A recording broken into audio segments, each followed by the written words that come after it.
O'ylab ko'r, lekin 3 yillik sevgingdan ayrilib qolishing mumkin. Menga farqi yo'q, bosib yuraveraman. Mayli, bos, men uchun qiziq. Mayli, sharoitingga qara. Nomerni ayt. Kim bu? Tanimadim.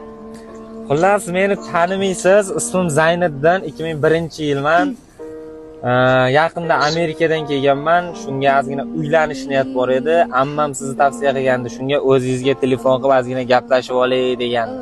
Ha, Amerikada anaqa qilganmisiz? Hozir ham Amerikadami, O'zbekistondamisiz? Yo'q, hozir O'zbekistonga keldim. Faqat Amerikada ishlab, shu yoqlarda bir ikkita bizneslar qilib to'g'irlab qo'yganmiz. Shuni hozir sizdan so'ramoqchi bo'lgan narsam, turmushga chiqqaningizdan keyin, to'ydan keyin yana Amerikaga qaytib ketishimizga to'g'ri keladi-da.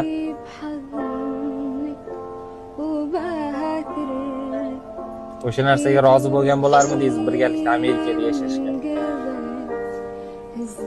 Bo'lmasam-chi, kim xohlamaydi? Orzu anaqamiz. Bo'ldi, sizni tushundim. Qarang, hozir ozgina shoshib turgandim. Mana shu raqamda Telegramingiz bormi? Ha, bor.